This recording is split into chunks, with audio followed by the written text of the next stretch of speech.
It's time to roll the credits with Chris and Wayne.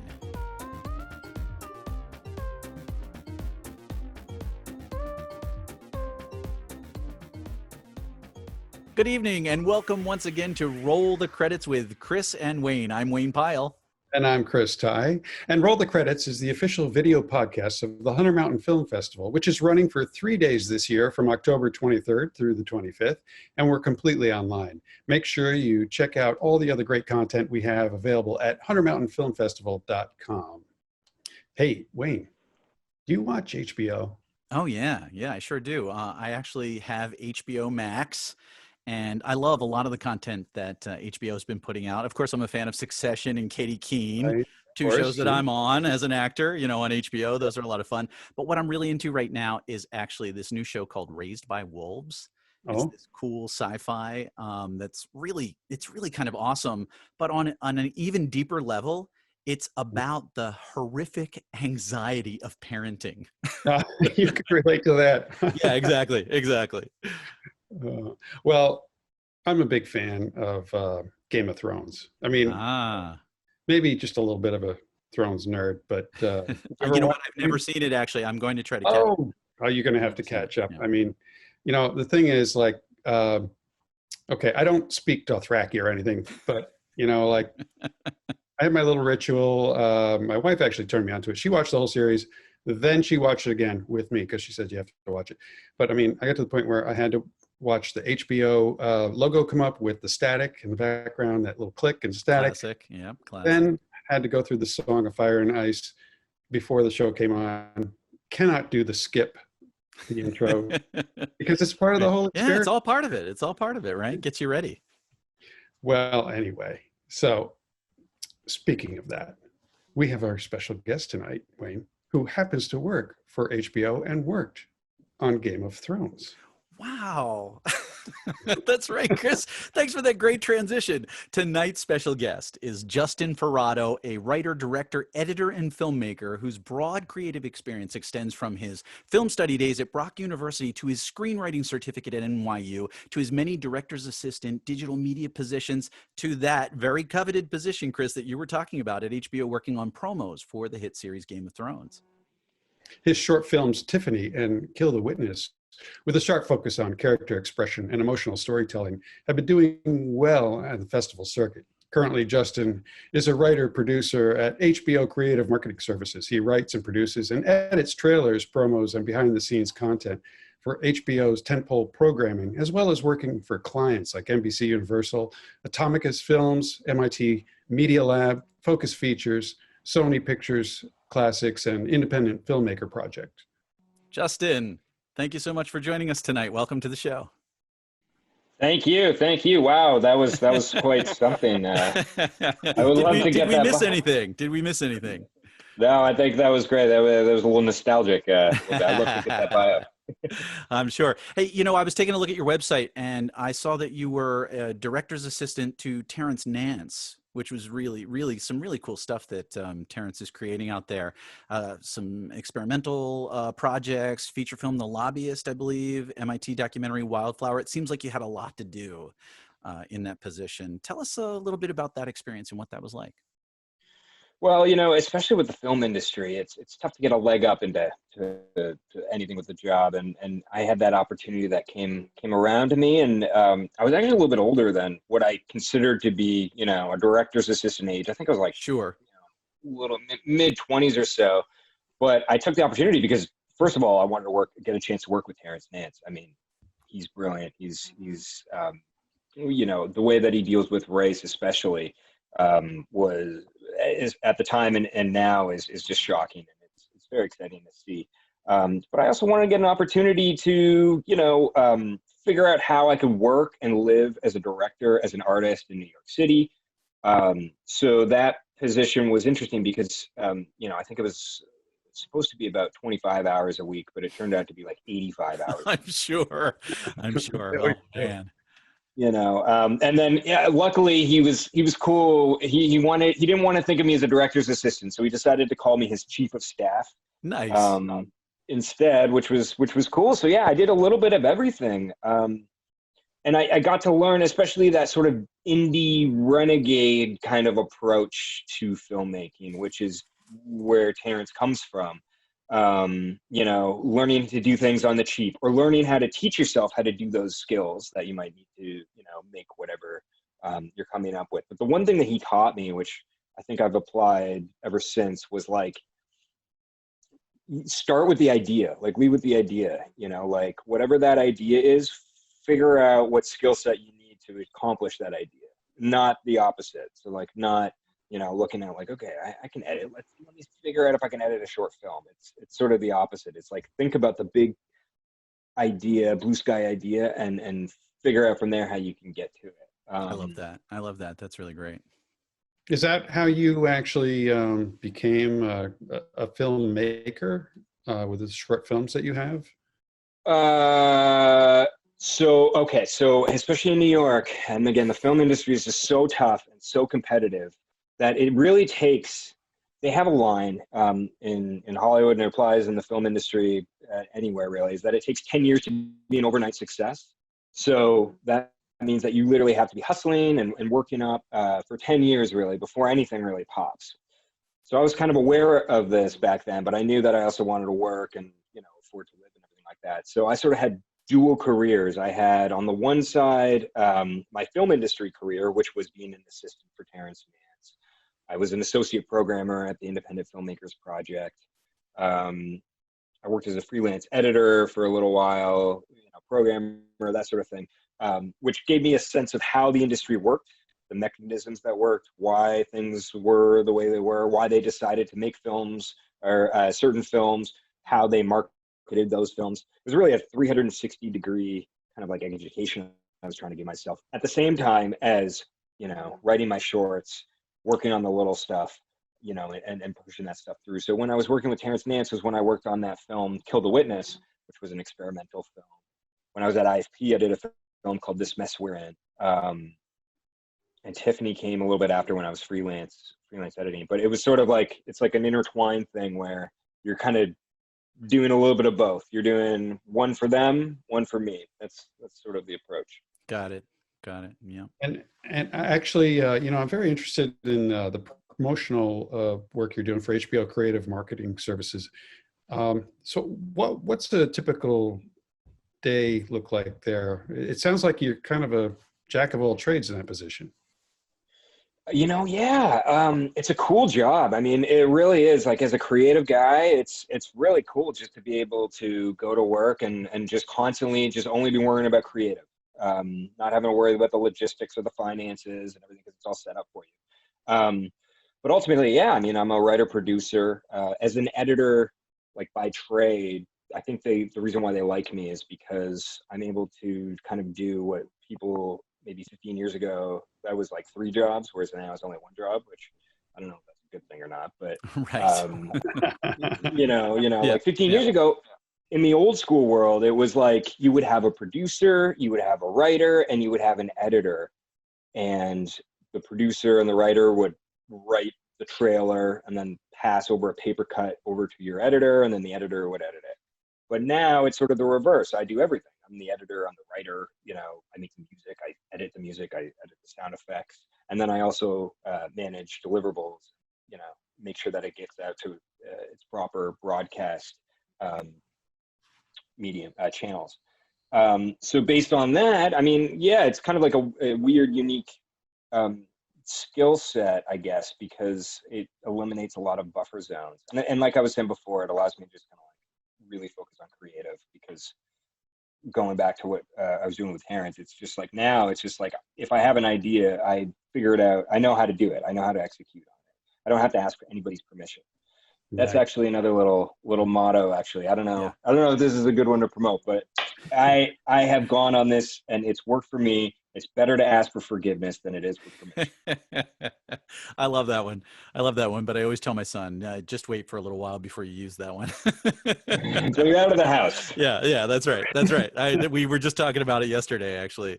It came up on something, and I said, yes, that is a good thing to follow once you're out of the house. So that's really great. I love how many varied experiences you've had, and the way that you were just talking about it. It sounds like it really does kind of enhance your filmmaking to have so many different experiences. Do you find though that there's any challenges in getting your own creative projects done, or how have you been able to balance? Because like I barely have the time to get this done.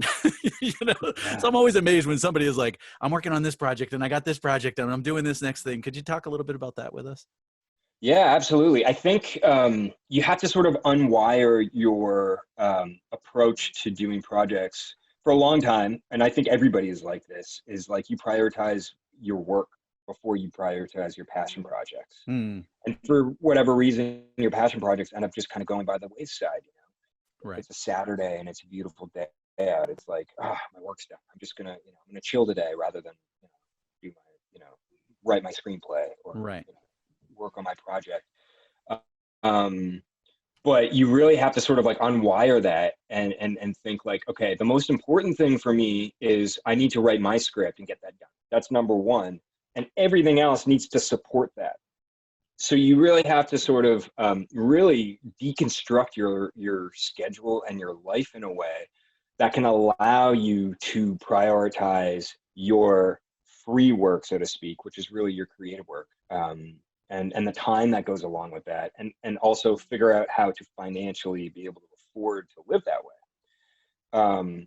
That's real, and you got to be really ruthless about it. You got to be really invested into yourself, and you got to be willing to, work for crappy jobs so that they can support your writing, in a way. After a while, oh, and also I would recommend, even though I work in television, I would recommend not having a TV. I think having a TV is sitting on the couch and kind of being in that kind of mentality never helps Yeah. anybody. That is tough. That is tough because like as an actor too, I want to see what people are doing and what's out there, but I do find myself going, okay, but now I'm consuming this. I know it's business related, but am I just letting that take over for the creative time that I could be putting in? So it's tough to find that balance. Have to recharge and everything. And by the way, I love Succession. I don't work on that show, but I love it as a fan. So that's very cool. You said you were an actor on Succession? I got to do, season 2, I got to be on the Walter episode as a Jim Cramer type of financial guy who was talking about the family. With Ariane Moayed, we had this whole scene in a TV studio. We shot it in World Trade. And, it was a really cool scene. It ended up being only a few seconds, about a minute or something in the actual final cut of the show, but it was really cool because the whole family is looking at us on this iPad and insulting us as we're talking. So it was a fun thing to be a part of that universe because I really loved the show too. In addition to just being on it, which was really cool, just the writing and the acting and the way it's produced is just really, really amazing. And Goes to show you when editors can be your best friend or your worst enemy, right? Oh yeah, no, I am so grateful. I am always grateful when I see the final product of what I've done. I'm like, oh, they made me look great. They cut away just at the right time, and cut back in. And, I love that. I dabble a little bit in editing myself. I don't know how the magic happens, but it's pretty amazing. It's pretty amazing the way it's all put together. Well, Justin, go ahead, please. Oh, sorry. I just wanted to comment, like that 10,000 hour rule, I think definitely applies. If you think of editing or writing or any creative skill, just like an instrument, I think that's actually probably the best way to think about it. Is like, you just treat it like an instrument. You could sit and watch TV, or you could pick up your guitar and you could just try to play and be crappy for 10,000 hours until finally you start to kind of feel it out. You get that muscle memory. Yeah, let me ask you about that. Did you start really young? Were you like making things and editing, learning young, or did you jump into it later and just do hours and hours of it? I was, yeah. When my first film I made was in 3rd grade. Okay, Nice. Well, whenever an English teacher would opt to, like, whenever we had to do an essay and they said, or you can make a video, I always opted for the video, not realizing that I just gave myself like 8,000 times more work. Right. Yeah. Writing a simple essay. That's great. That's so great. So yeah, I did those periodically throughout my my middle school and high school. Actually, I sort of stopped actually in high school a little bit, being creative, and then I got back into it in my early 20s, actually with a book called The Artist's Way by Julia Cameron. Love it. That was a big. I didn't see myself as creative until I kind of actually went to first year university, and I switched into film studies from business. And that was an education in itself, just like being steeped in the history of Hollywood and film and the film industry from a critical and genre perspective. But Julia Cameron with The Artist's Way, that was like how to nurture your creative path and your, I don't want to sound too hokey, but like, you know, your soul, your creative soul, whatever you want to call it, your inner child or whatever. How do you let that out? And how are you able to kind of use that to channel that energy into creation? That book was really messed up. I mean, it messed me up a little bit because, you know, it takes so much out of you. I mean, you have to really evaluate yourself. Yeah, I did. I've done it. I've worked with it too, and it really does. I agree with you. Do you still do morning pages or? Yeah, I mean, now I have, are we gonna, I don't know if this is edited or live, but like, I have a fun story, but I've moved past that. I didn't like morning pages because it felt like word vomit, and like, I felt like I was complaining a lot. I agree. I agree. So I switched actually, and there's another book that I found that opened up my writing in a way. But basically I gave myself rules for myself where I would force myself to write a single short story in a single sitting every day. Wow. And I did that for a year. That's amazing. I mean, to what you're saying, I mean, yeah, that was like, it was the first chapter of that book that I focused that year on. And those were the rules that I set out for myself. And let me tell you, my first 60 short stories were horrible. Did it? Yeah, it wasn't until the 61st one where I was able to articulate how my feelings on the inside, like I was able to like express myself like a painter might, in a way that was interesting, and it was a cool story, and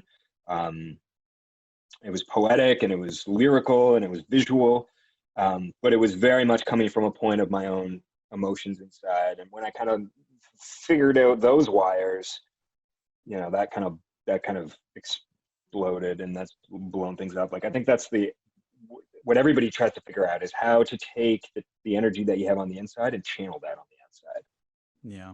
Would you say that's the most challenging aspect of your career is reaching those feelings for writing? Oh yeah, absolutely. Writing is the hardest thing that I've ever done. At the same time, it's the most rewarding and gratifying thing. Like, there are days where, like, if I don't write, I don't feel myself. Like, I don't feel right. Or if like I don't write for a few weeks, it's like, yeah. Or if I haven't written for a few months and then I write like a script for a couple of days or a couple of weeks or whatever, I'm like, boom, I'm back. I'm back. Yeah. This is it. Yeah. Why? You know, get busy living or get busy dying. For me, it's like, get busy writing or get busy dying. Yeah, that's. Let me ask you this: would you call yourself more of a plotter or a pantser when it comes to your writing? Do you like just get it all out by the seat of your pants, or do you take the time to really outline, use note cards, do that kind of thing? Which way? How do you fall on that scale? Naturally, I'm the first. Like, I like to just go with it and kind of play jazz and explore it. But I actually just took a Sundance collab screenwriting course, and I was introduced to a screenwriting mentor there, and he forced me to outline, which I didn't realize I was good at because I was able to do that in university with like essays and stuff, like for structuring. So naturally, I'm an instinctive kind of by jazz kind of player, but structure is really important, especially with trailer editing as well. So it's sort of like figuring out how to marry yourself together. And that I'm still going through that. That's sort of where the last maybe few years have been is like kind of applying that, like figuring out how to be improvisational and like emotional and stay empathetic, but then create a structure around it or an architecture around something that like makes sense. And, got it. But that's a great question, because that was always a tough thing to try and figure out how to do. And I would suggest for anybody listening, for anybody looking to get into writing, it's just like, you know, figure out what you think you're good at, whether it's one or the other, and then do the opposite. Like, nice. Yeah, that's a great idea. Yeah. To really. No, I think people are very interested in your process, because everyone seems to have a different process. And I know for me, that process is usually stuck. Yeah. So, you know, That's So why. do So the opposite, Chris. Get unstuck, right? get unstuck. Yes. So Do the hard stuff first. Always right. the hard stuff first. channel Justin. That's right. There you go. There you go. After this, we'll have that. We'll put that on a note card. Hey, Justin. From your filmmaking times when you've been on set and creating something, do you have like a interesting, funny story from on set? I love hearing on-set stories about things that have been either challenging or funny or interesting that happened while you were making a film. Yeah. Oh, that's a great question. Yeah. Hold on. Let me think about one that would be appropriate, right? Yeah. Okay. All right. I've got one, Okay. and it's a story that also relates to, I think, my philosophy in filmmaking, which is, again, better to ask for forgiveness than for permission. Sure. Tiffany was my second film that I did, and that was about a paraplegic athlete and model, or a model and an athlete who's also paraplegic. And we didn't expect that film to kind of turn out the way that it did. I ended up at festivals, and we actually sold it to a broadcaster. But originally, that was meant to be a film for my buddy who was a fashion photographer. Oh. And he just hit me up and he was like, "Hey, do you want to come to Las Vegas and film this model with me? Maybe we can make like a promotional video or something like that. And, you can highlight my, my services and everything." I was like, "Yeah, sure. That sounds great. Yeah, sure. Why not?" We went and started shooting, and I met the model, and I didn't know that she was paraplegic. Oh, interesting. And, throughout the day, I got to know her, and she was the most beautiful, most inspiring person that I had ever met. Considering her circumstances, it was mind-boggling to me, and I couldn't help. The more that I got to know her, we ended up in the desert, and we were listening to Fleetwood Mac, Gypsy Woman, and she's sitting in her wheelchair with like black lace, and it's kind of like going all over, and I don't know, it was magical. It was just something was going on, and inside I was just like, I don't know what this is that we're going to be filming, but I'm filming a film. Like, this is going to be a film. This isn't going to be a promotional video. This has to be a film. And it caused some friction with some people, but I had to stick to my guns because I knew that like she was an inspiring person and other people would be inspired by, her voice and her story. And I needed to honor that. That's great. Well, you're understandably busy. And when we reached out to you, you mentioned that you were working on a promo for the Bee Gees documentary. Just curious, what's your process been to get that accomplished? I believe that the Bee Gees documentary is going to be coming out in 2021 or the end of 2020. And it's basically it's a great documentary. It's all about the story of the Bee Gees, which I didn't fully know and understand. I think, if I'm not mistaken, there's a few of them that have passed. So they took like older footage and like incorporated it into the documentary. And I'm actually literally in the middle of that one right now, just trying to understand and figure it out. But it's sort of like a blend of like, what are people talking about? But then what can we show that demonstrates what they're talking about? Or how can we make this thing cool? And so kind of an idea that I have that the Bee Gees talk about a lot is they're very unique because they're brothers. And their voice, like the sound that they have when the three of them are singing together is something you can't do unless you're siblings. Your voice is similar. Like if the three of us tried to sing in harmony, it would sound horrible. I'm a horrible singer, but you guys probably are. But like if we were related, that sort of thing. So yeah, that's really interesting. Yeah. So I'm trying to, I guess in my process, I'm trying to think of a way to demonstrate that, to show that in a way, in a trailer, and 15, 20 seconds. Yeah. That type of idea. So, I'm playing around with that. And this may or may not end up in the trailer, but like, of layering these voices one by one, as if we as the audience are sort of making the song with them together. Right. Oh, Nice. yeah. Nice. You see the track and stuff like that. But it's great, dude. Are you guys fans of the Bee Gees? Well, I've been trying to learn Massachusetts on my ukulele recently. Like I just picked it up.